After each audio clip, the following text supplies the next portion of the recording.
I'm delighted to have an opportunity to spend an hour with you and with everybody that's on the phone today. Insight Experience is an organization that's really committed to helping leaders be the most effective leaders they can be, whatever organizational structure they operate in. And so I thought I'd start today by telling you a little bit about us, and then we'll jump into this topic of the matrix. Insight Experience, as Andrew mentioned, helps leading companies develop leaders and execute strategy. Those two things are inextricably intertwined. We do that with dynamic business simulation and learning experiences, and what we are particularly proud of is our focus on connecting leadership to business results, helping people see the connection between their communication and their soft skills and the business performance that they deliver through their teams and for their organizations. We work globally across industries at all levels of management, but particularly with leaders who are in transition as they're having to expand their scope and their frame and their perspective in order to lead bigger initiatives or broader organizations than they have in the past. And particularly relevant to today's conversation, all of our clients operate in some form of formal or informal matrix, functional partnership, or network structure. They are all talking about, interested in, and conscious of the challenges of working collaboratively, which are at the heart of making a matrix effective. I want to thank those of you who are on the phone today who participated in the online Insight issue that we sent out in anticipation of this webinar. I'm going to share some of the results from that experience in the course of the webinar today. For those of you who didn't have an opportunity to do it, I'm going to summarize what we talked about in that module so you won't have missed anything. And in the course of this conversation, I want to talk just a little bit about the matrix itself, where it came from, and some of the challenges associated with matrix organizations, and then dig into this question of how can leaders lead most effectively in order to enable a matrix organization structure and a matrix operation to deliver the results that everybody hopes that they will. So let's start with some definitions. What is a matrix structure? It's a question, the answer to which has evolved over time, but originally in the early 1960s, when the matrix structure was emerging as an alternative to a business unit or functional hierarchical structure, the original definition was a structure where managers have two reporting relationships, with the hope that that dual reporting relationship would encourage leaders, particularly mid-level leaders, to pay attention to the trade-offs and resolve some of the tensions and challenges that we know are inherent in large organizations at their level rather than having to escalate them. Originally, within the construct of matrix, there was also an assumption that executives would share P&L responsibility. So not only would managers have dual reporting relationships, but that shared P&L responsibility at the top of the house would enable everyone to take a broader perspective on the decisions and choices that they were making. Over the last 40 years, however, the definition and the description and the examples of matrix have expanded dramatically. Now, there are multiple dimensions to matrices. There are some organizations that continue to operate in two primary dimensions. Most often, that's either a product or business unit, and then shared services or functions that operate across those products or business units. But increasingly, as businesses become more global, organizations are operating in three dimensions where leaders have to pay attention to functional responsibilities, business unit accountabilities, and a geographic loyalty or affiliation. And in some cases, particularly as we're looking at organizations that are focusing on developing solutions and services that cut across product offerings or capabilities within the business, there are organizations that are looking to operate with accountability and team relationships that cover four or more dimensions, all of those that were listed above, and then often either a customer focus or a channel focus becomes that additional dimension. With that complexity, there has also emerged a wide range of models for how the P&L is actually calculated, who owns it, and who has budget that serves that P&L.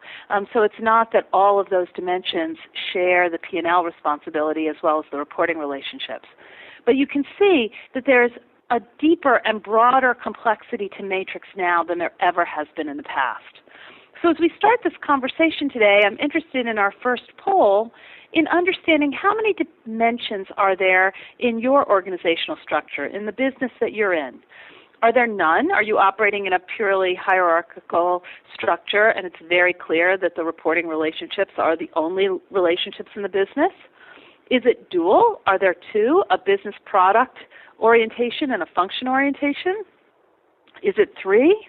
Are you on the cutting edge and operating with four or more dimensions to your organizational structure? So you have employees who are asked to pay attention to product, to customer and channel, to geography, and to functional demands. I'm interested in your answer to that poll.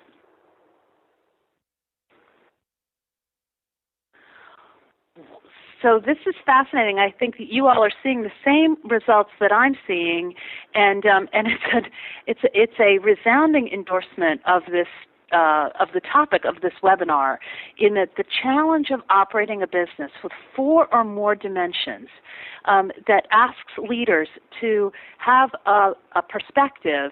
And right at this moment, 63% of you are saying that your business has four or more dimensions to your organizational structure that leaders need to balance and stay aware of and think proactively as they manage. What's also interesting to me, by the way, is the even distribution as we look at this poll across the other three options here. There are some organizations who continue to operate without this structural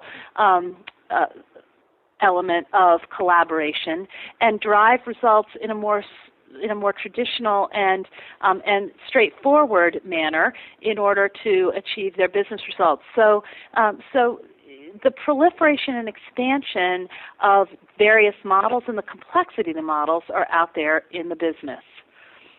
It's interesting not just to think descriptively, so if we can go back, Andrew, great, to think not just descriptively about how many dimensions there are in your matrix, but also why a matrix. Initially, as the matrix organization was originally developed in the early 60s to by the way, meet federal government contracting demands of meeting both project objectives and financial goals, the matrix emerged as a way to ensure that leaders were focused on multiple goals simultaneously. As it has evolved, there are a number of reasons that organizations have moved to matrix and stay with matrix. In some cases, they're looking to leverage resources, often scarce resources, for economies of scale, spread them across products or geographies. In some cases, they look to a matrix organization to create a different level of collaboration and communication than has historically been in place in the business, to break down silos that may have emerged geographically or within products within their organization. Increasingly, beyond those business objectives, companies have moved to matrix in order to make resource allocation and cross-functional priority trade-offs more visible so that those can happen more real time as we move to agile operating structures. To give people the opportunity to develop a broader set of skills rather than a career path just within your function or your business unit. And ultimately, the real test of the matrix is if it is agile enough to enable an organization to respond to opportunities and threats at the local level, things that may not be seen at corporate headquarters for quite some time but are very vivid for people who are on the front line. So my second question as we get to know each other and start this conversation is, which is the primary objective of the matrix for your organization? Is it to enable the delivery of multiple goals, economies of scale, that cross-silo, cross-boundary collaboration, making trade-offs visible so there's more effective decision-making, developing people, or increasing the cycle time speed of local response? The easy thing I know is to say all of these, but I'm interested in the primary objective of the matrix for your organization.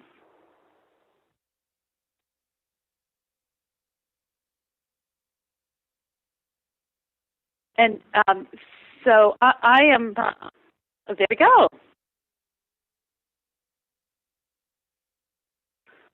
As the voting continues to come in, it's always interesting to see how those bars change. But the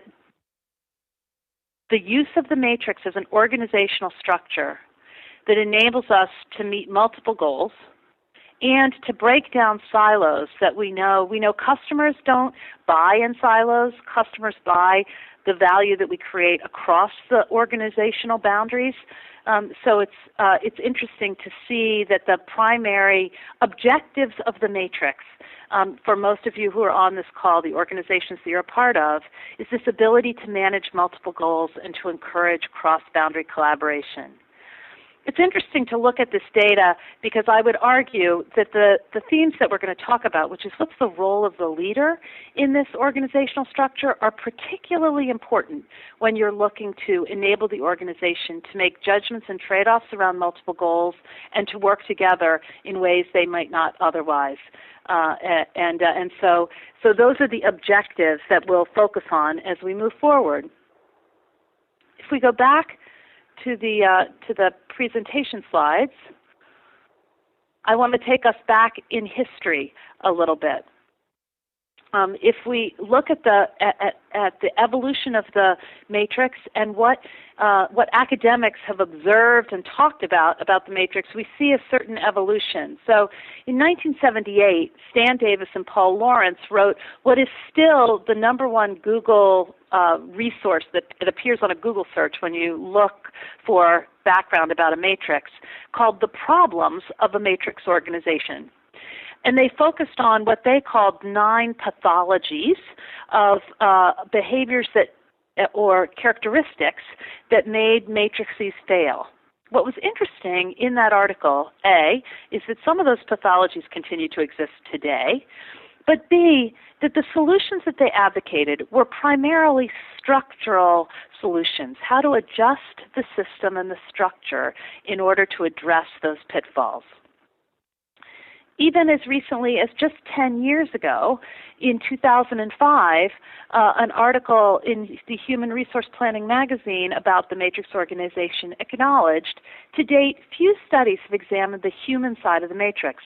Most focus on its structure and variant forms.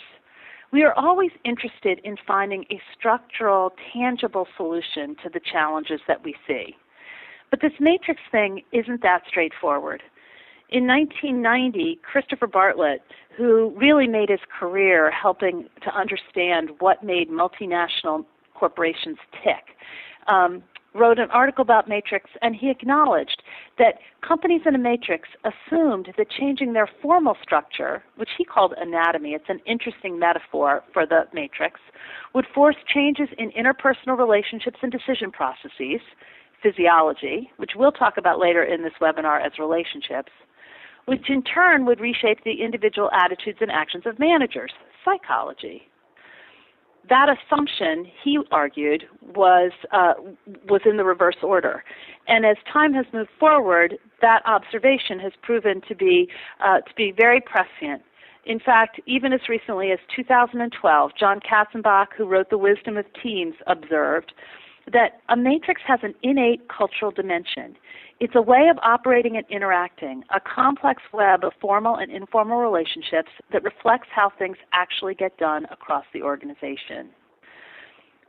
And that's really the first point of this webinar, and the topics that I want to share with you today is that although we talk about matrix as a structure, it's how people operate in the matrix and how leaders lead in the matrix that determines whether it's going to work or not.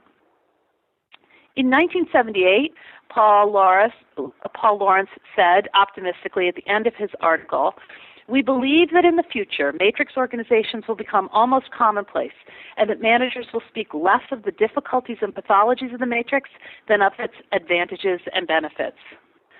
Well, I could poll you as to whether you think that's true or not, but here's what we know. We know the part of his prediction that it would become more commonplace is true. If you do an inventory of major global brands and major global multinationals in particular, but also corporations that operate in a more local geography but have to balance the need of multiple customer segments and multiple technologies, we see that almost all of them have adopted some form of a matrix structure. So he's right, the matrix is here to stay. But since 1978, a lot has also changed. The sheer rate of information transfer, and just as a proxy for that, this chart that you're probably squinting to see on your screens shows the explosion of text data transmissions as tracked by Ericsson over the last 5 years relative to voice. Voice has stayed relatively constant. Text has exploded. We could look at data from a variety of sources, and we all know from our own experience how rapidly and how much more information and data we have to work from as managers day in and day out. So there's a digital transformation of the amount of data that we have. The corollary to that is that the speed of innovation has shrunk dramatically. From the 40-some years that it took radio to reach an audience of 50 million people to the 3 years that it took Facebook to reach an audience of 50 million people. So leaders have more data and less time. And if we look at the size of U.S. multinational companies, over time we see that those organizations are growing in size. By the way, the red line is non-U.S. nationals in employment of U.S. multinationals. But we see that the overall headcount, the sheer size of the organizations that are moving to a matrix structure or that operate in a matrix structure is expanding. So as a result, we see this increased complexity of the matrix, these multiple dimensions that 63% of the folks on this call are experiencing in one way or another in terms of the operations of the organizations that you guys represent. What's the implication of that for leaders? One of my colleagues likes to talk about the matrix of today as a Rubik's Cube. It's not only two dimensions on a single side, but it's multiple sides, and then those sides switch when you get assigned to a cross-organizational project or initiative or need to make something happen across boundaries. So that complexity really demands good leaders who can do several things specifically. Leaders who can clarify, prioritize, and adapt strategy real time. The strategy for that complex an organization requires significant translation and focus at local levels. So leaders have to be able to do that. They have to be able to synthesize across all of this complexity to what really matters for their teams and their organizations. As they move up in the organization, they have to be able to relate across cultures in order to think about what needs to be different and what can be at the core and the heart of what's the same within the company. Leaders who are particularly effective identify tensions and trade-offs proactively, so they're not racing after the problems as they happen, but anticipate what's on the horizon. And all of those things, I suspect, were intuitive, but this one becomes particularly important and not always intuitive, which is the importance of leaders to create and sustain momentum in their organizations in the face of that complexity. In these complex multidimensional matrices, that's becoming an even more significant requirement for effective leaders. When we talk about this, it's really easy to think about the matrix and that challenge as applying to just some of the top leadership in the house, because as you move down in organizations, people do operate in more intact teams. And yet, what we know is that matrix organizations push trade-offs down. So leaders at all levels need those skills. You know, historically, in a hierarchical organization, an issue between marketing and product management would escalate up, be resolved between two senior leaders, and then communicated back down. In a matrix organization, that trade-off and challenge sits at a lower level at the intersection of those functions. And so conflict challenge and opportunity, that original goal of the matrix to be able to balance multiple objectives at the same time, sit in the hands of a number of employees, not just an elite one or two. As Amy Cates, who has followed the evolution of the matrix organization throughout her career and her research, said, in best practice companies, it's not about reducing conflict. In fact, conflict and making conflict visible is part of the objective. But ultimately, it's about balancing those competing voices in order to make the most effective decisions. So it's a complex challenge, this matrix environment, particularly for a leader. And it's interesting to look at, what can a leader do? In our work with leaders in all of the client organizations where we operate, we help them think about what are the actions they can take. How can they be proactive and practical about the issues that they face? And we talk in terms of the matrix relative to 3 specific levers. The first is leaders can pay attention to the operating model. If you're given a matrix structure and need to make it sing, you can still make a number of choices about how you work and how the organization works that will support collaboration. Who you put in what roles and responsibilities you assign to individuals, what processes you put in place, what systems you have to share information, what measures you put in place are all part of the hardware of the operating model that you can design to make a matrix work well.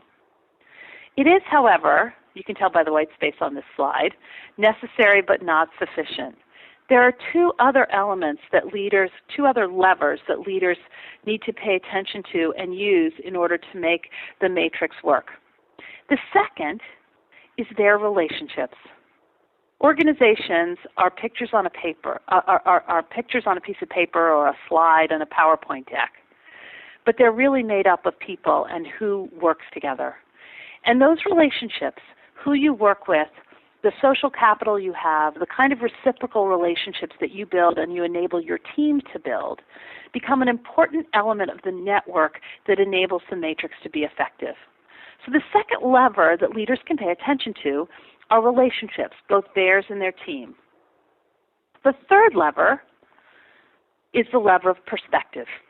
It is easy, particularly in the face of complexity, to narrow your focus and focus on your piece of the puzzle. And yet, leaders who are most effective in leading in the matrix are able to maintain that broad perspective on why and how to collaborate. They align their objectives with others and communicate some more about their shared goals and values. They also use issues as a way to identify and resolve challenges in order to build the capability in the matrix. So for some of you on this call who did the Insight issue in anticipation of this webinar, this idea isn't new because we introduced it in the Insight issue. Insight issues are a short-form business simulation learning experience that enables a team to go through a short exercise in context and then be able to talk about issues and ideas.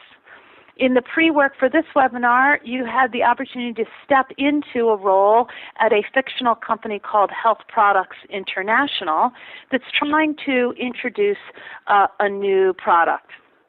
And the challenge that you were given is, how do you actually work in the matrix to launch that product as the GM of a product business unit?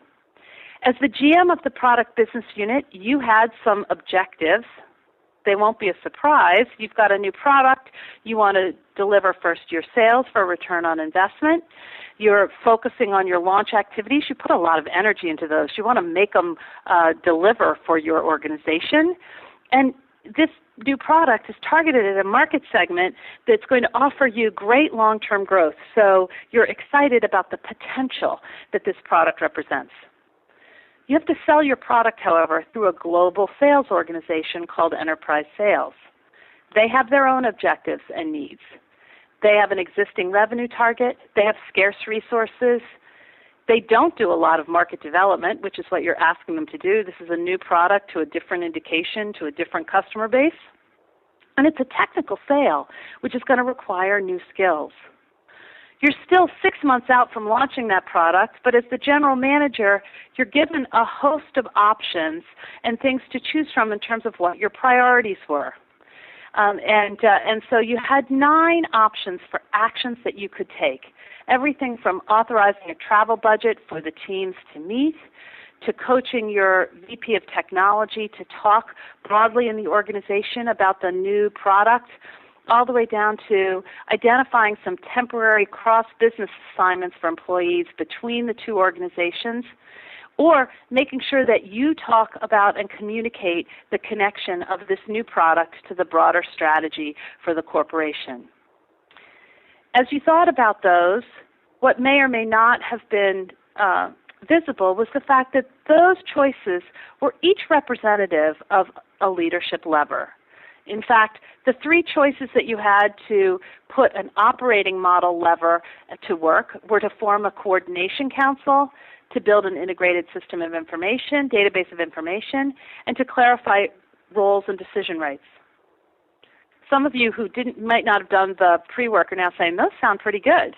But you also had the opportunity to invest in relationship building, the travel budget, a planning offsite, some cross-business assignments that would build relationship in your team, or to share your broader perspective, to encourage your VP of technology to share a message, to talk with field leaders yourself, to communicate that connection to strategy. So let's take a look at what those of you who did this pre-work chose. It's an interesting distribution across each of those items that I just identified, and they're mixed here in the graphic that I'm showing you. So let me blow that up so you can see it a little bit more closely and see this data.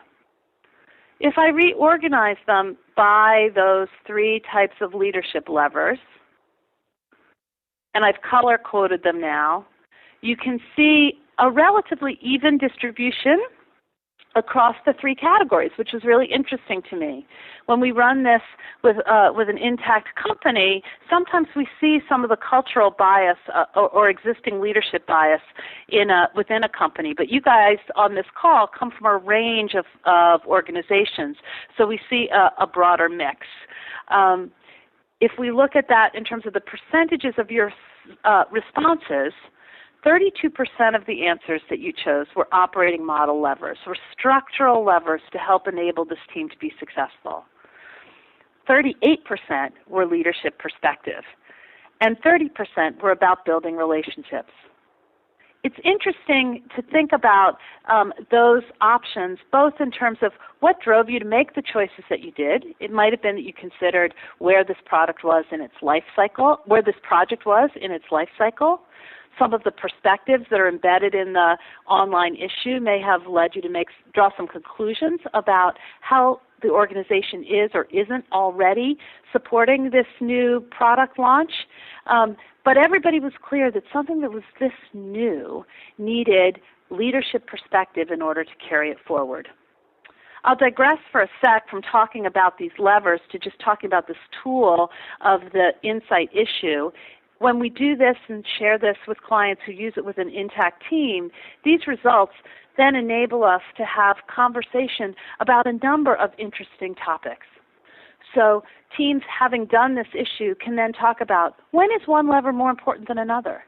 Which of these levers is our team's strength? Which is our opportunity? What specific actions could we take relative to a project or challenge that we face now that we understand these 3 levers in practice? Those levers of collaboration vary in real life. They vary in real life, as I said, in part situationally, in part culturally in organizations. So the next thing that we asked in that pre-work issue was, what lever of collaboration does your organization use in real life? And here are the responses. This is fascinating to me because I think this is where we really do see the normalization across the organizations represented on this call. Often when run for an intact group, you start to see the cultural bias of an organization that operates primarily on relationships, or one that operates primarily on structure, or one that operates primarily on strategic pull and perspective show up more vividly in this particular histogram. But this question can then also trigger discussion. Questions like, what is our organization or our teams or our leaders' bias? Should we balance our approach to issues differently? Or do different parts of our organization depend on different levers? You'll see often a marketing organization that may depend heavily on relationships and an R&D organization that may depend very heavily on perspective and the drive for innovation in the marketplace. So the conversation can vary depending upon, and this can be a trigger for those discussions. I don't want to leave you with the idea that one issue is all that you need to build the skills to lead in the matrix. In fact, when we work with clients, we talk about a mix of much more than just a single decision. We build simulations that help leaders think about 4 quadrants of attention that they need to pay in order to be effective in a matrix. The direction that they set, the clarity of the strategy, the direction and goals that they set for the organization, the stakeholders they choose to work with, how they spend their scarce capability in terms of their time, and then, of course, how do you address proactive and reactive issues.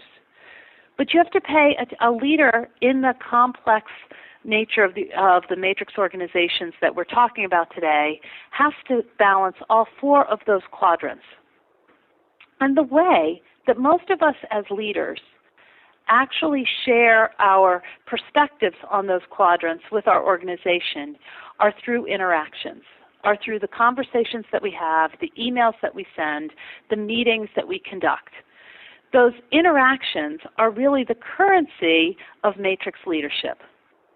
And so beyond teaching how to think about your levers relative to a specific issue, we also encourage leaders to practice different forms of interactions in order to be effective in the matrix, to practice conversations that are targeted to updating and engaging stakeholders, to practice conversations that are focused on coaching, to practice conversations that are focused on dialogue and deciding these critical issues at all levels across the organization. What we find when we ask leaders to practice is that it's not easy. And it was interesting for me to see research from the Hay Group from just last year that said the skills for effective interactions, or as Hay said it, the competencies most needed in a matrix are the least available. The skills of empathy, the skills of coaching and mentoring, those skills that enable people to engage and listen effectively as leaders. It wasn't surprising to me because regardless of the interactions that we ask leaders to engage in, we see 4 specific behaviors that enable leaders to be successful. And I want to start to wrap up today by sharing those with you. When we ask leaders to engage in interactions in a simulated matrix structure, the ones who do the best do 4 things. The first is they lead for the big picture. They start with the shared goal. They don't start with their position or needs. They continually look for a way to take the conversation back to the shared objective that both elements or all 4 dimensions of the organization are trying to achieve. The second thing that great matrix leaders do is assume positive intent in all of those interactions. It's very easy when people are allocating scarce resources, when you have conflicting objectives, when you're trying to resolve issues that are very material to you and much less material to others, to make all kinds of assumptions about what the other person at the other side of the table is thinking, feeling, or doing. If you can stay in a place of assuming positive intent, they're doing what they're doing for the best interests of the organization, it creates possibility that assuming the reverse does not. So the second thing that great matrix leaders do is assume positive intent. The third is they lean in, they embrace issues, they don't avoid them.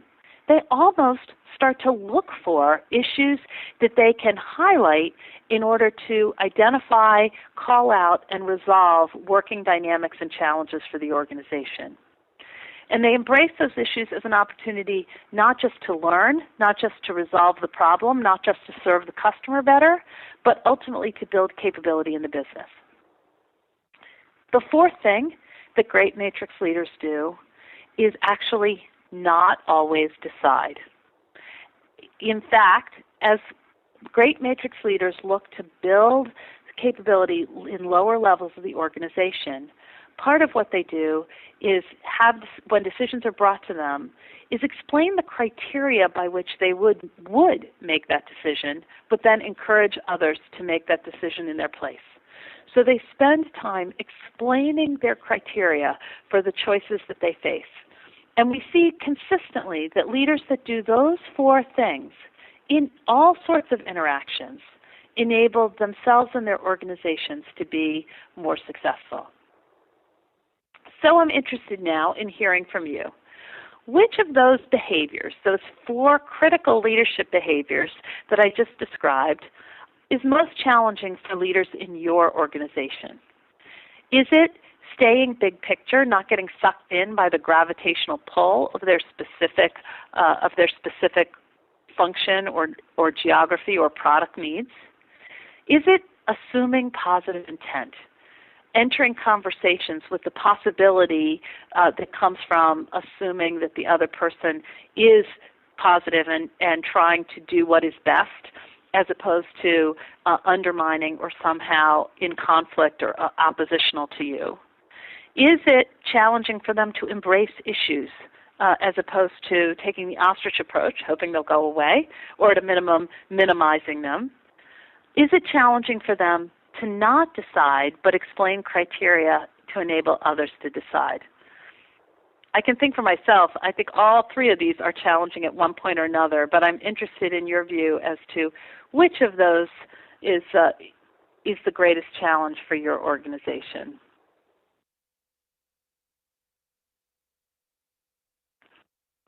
Oh, fascinating. Once again, it's so interesting. Thank you all for participating in these polls, because it's so interesting to see how the responses change over time. And this one's a real horse race. We see periodically different of these in the lead, but this challenge of embracing issues has now kind of hung on for the last 15 or 20 seconds, because so much of our corporate culture in so many organizations is focused on providing solutions to issues, not raising issues until they're resolved, not viewing issues as a positive but as a problem to address. And so it's not surprising to me that is at least by a slight edge in the lead. It's also interesting to see, and I thank you for your honesty, because I think that challenge of assuming positive intent is also one that in the heat of the moment, particularly in organizations that are under a lot of time pressure or business results pressure, assuming positive intent consistently is very challenging to do. So despite Paul Lawrence's prediction in 1978 that we would all be talking much more about the benefits of the matrix now, as it has become part of our of the way that we operate. For those of you who participated in the insight issue, you still saw a wide range of barriers to the matrix.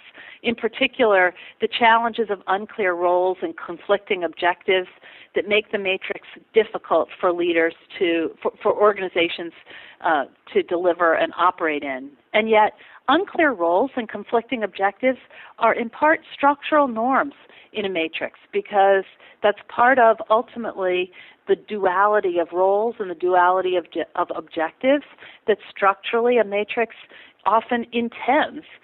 And it heightens, those barriers continue to heighten the importance of the role of the leader.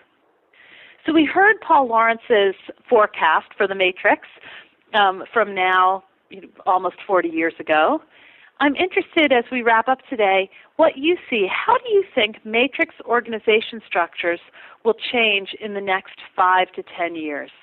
Do you think we'll see more of them, less of them? Will there be a backlash against this complexity? There is a point of view that we are taxing ourselves and our leaders to the absolute limit of their ability to manage in the complexity of the matrix organization structures that we have in place. Do you have any sense of where you think this structure is going to go?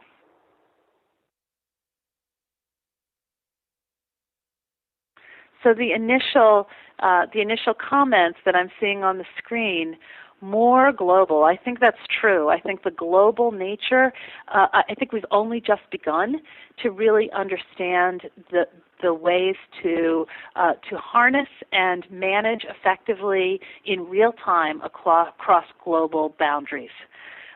Increased use of matrix with more complexity.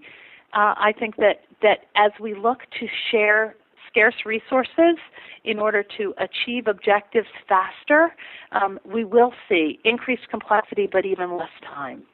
We'll see more matrix with more project-based work. One way to cut across these structural boundaries is to move to a more project-based organization. We see a lot of organizations that are experimenting with Agile and taking Agile principles and overlaying that on an organization structure on a project base in order to tackle some of these challenges but in a more intact environment. And that's, somebody said more simplification. That's one of the ways that people are trying to drive to simplifying this complexity in order to make it easier to manage. It's interesting, the last couple of comments that I see coming in, there's a possibility that a backlash is coming. Matrix drives duplication, cost, and slows decision making. Unless there are leaders who can really appreciate and see those challenges real time and course correct for them, you're right. Left to its own devices, the structure alone is insufficient to achieve the kind of outcomes that we're looking to see. And things we haven't talked about, moving to a virtual workforce and a virtual structure connected through social media with organic communication structures adds an additional layer to the network, so we not only network our relationships, but we network our communications. And I think that is definitely on the horizon. It's not on the horizon, it's here in terms of how we operate and helping leaders understand some of the good practices and best practices in order to make this as simple as possible in the face of this complexity is one of the opportunities that we have. I don't think the complexity is going away.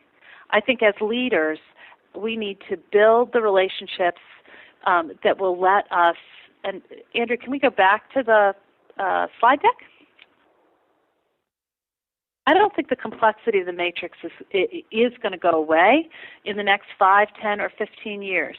But I do think that we are going to continue to learn how these three levers of the operating model, your relationships, and your perspective enable you to deliver results. And I think leaders will have to look for ways to use those levers to simplify the complexity of work for all of us in order to be successful in the matrix as we go forward.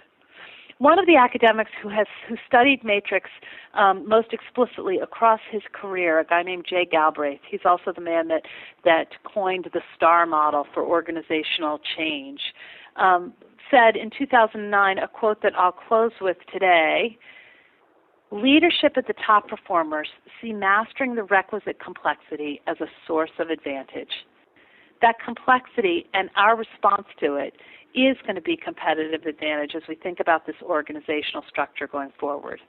I hope I've given you some food for thought about the levers that leaders can use and the behaviors that leaders can engage in to help them be successful in matrix organizations, and those skills that they could develop if they don't have them in order to help them succeed.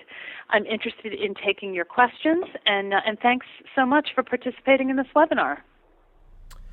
Amanda, thank you so much. I really appreciated you walking us through this. I think there was a lot of great information provided to our members today. And so, again, a big thank you to you and to Insight Experience for making this possible. I'll remind our members that it's time for questions. So if you have yet to submit a question, now is the appropriate time to do so. Don't forget to attach your name to your comment so that we can respond in kind. So as we're waiting for a couple of questions, one of the things that sort of popped in my head as we were doing one of those polls talking about the different the four elements of challenging behavior for matrix organizations. I'm curious about that final one, the explaining criteria, and I was a little surprised that wasn't as high as some of the other three in terms of challenging. I'm wondering, Amanda, if perhaps it's not as common because many times leaders are reluctant to allow that type of autonomy, and so maybe many organizations, while they might be a matrix in structure, still aren't enabled to sort of make those types of executive decisions. And I'm curious if you might elaborate a little bit on that. Yeah, it's a really interesting question. Andrew. And we know that when we're challenged to balance speed and capability building, in many organizations, the pace of our business and the requirement to deliver results tips us towards speed. And ultimately, when it comes to decision making, if somebody presents you with a decision to be made, making that choice is the fastest way to do it.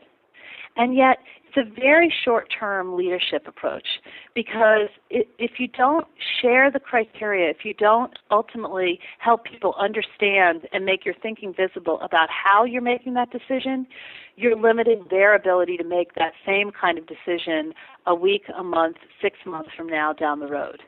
And so I think it's less, and perhaps this is my own Pollyannish view, I think it is less that leaders are unwilling to share the decision-making responsibility, so much as in the pressure of the moment, people feel like they don't have the degrees of freedom to spend the time to do it any other way.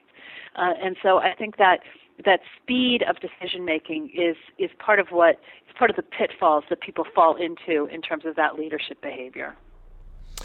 Another thing I'm curious about is when we talk a lot about sort of short-term job tenure with employees today, do you believe that this is a sort of I don't know if it's a cause or a symptom of more matrixed organizations, or if it's just the fact is that there is more of a sort of a freelance economy going on, and so a matrixed organization may be more set up for success, knowing that employees are really signing on for tours of duty as opposed to careers these days. Yeah. Boy, does that question have a lot of dimensions to it, right? Some of it is organizational design. Some of it is pace of market change. Some of it is shifting skill sets that people need in order to be successful in businesses. Some of it, is often attributed to demographic differences and generational differences as you think about the millennials and Gen X and Gen Y. What we do know is that being able to form teams and contribute to teams is an important skill, whether you're operating in a matrix or a project-based structure, in just about any kind of organizational structure that there is today. We also know, for those of us who watch what makes matrix organizations work, the peril of the absence of sustained long-term networks of relationships within the business. So in fact, I talked about the idea that there's operating model, relationships, and perspectives.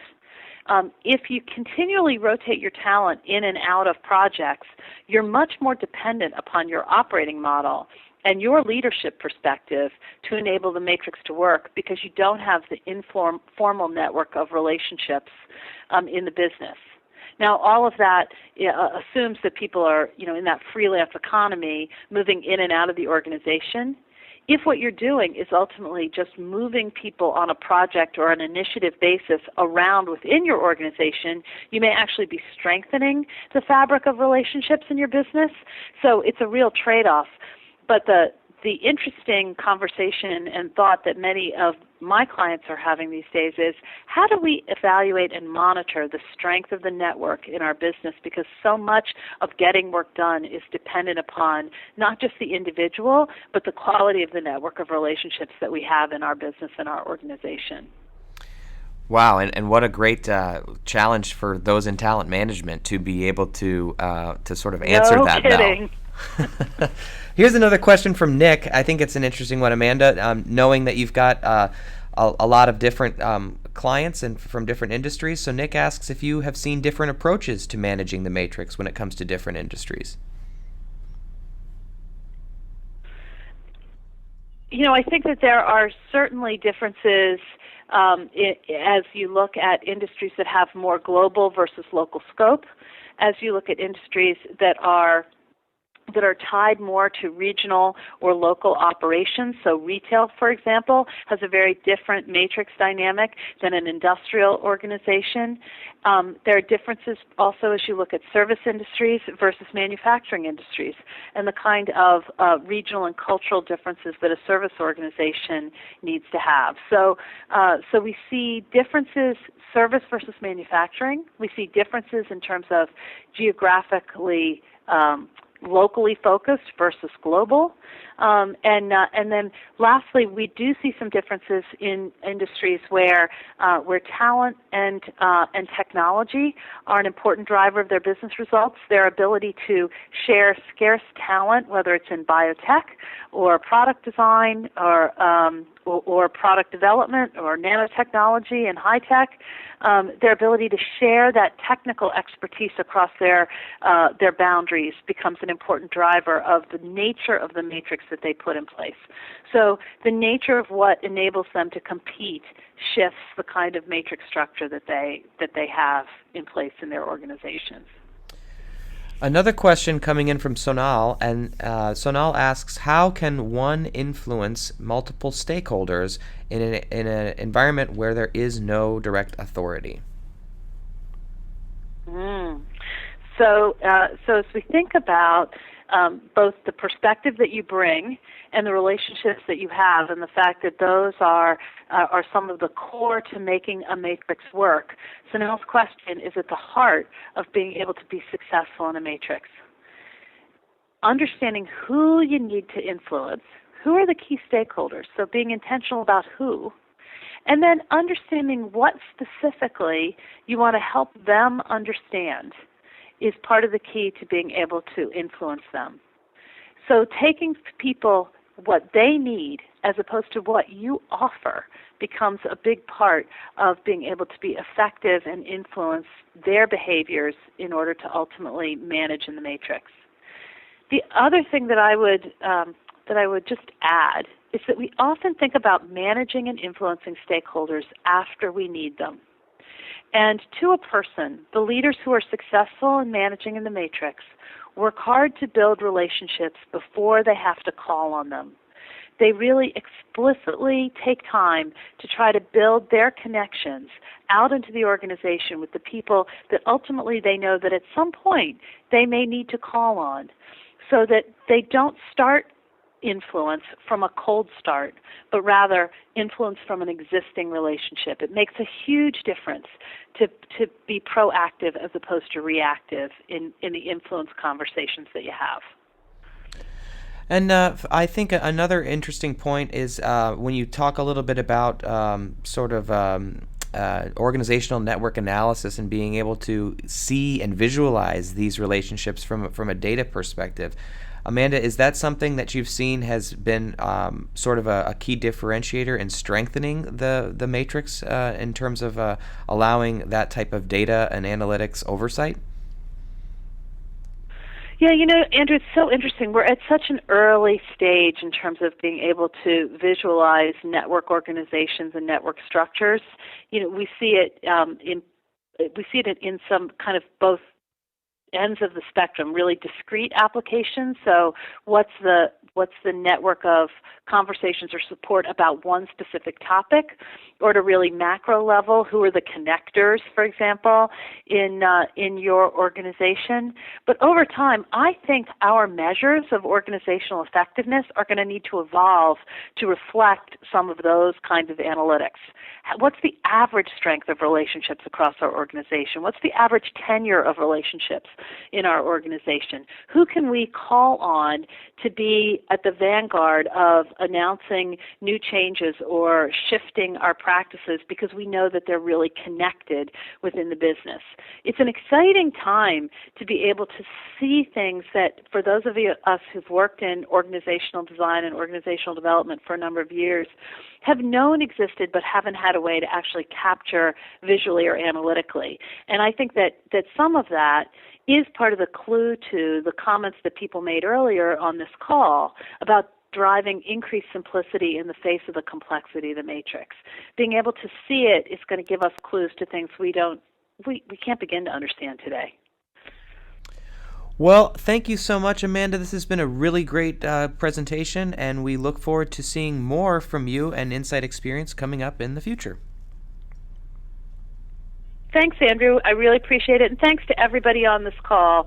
And best of luck. It's not easy, this matrix thing, and yet it has an enormous opportunity for all of us as we move forward.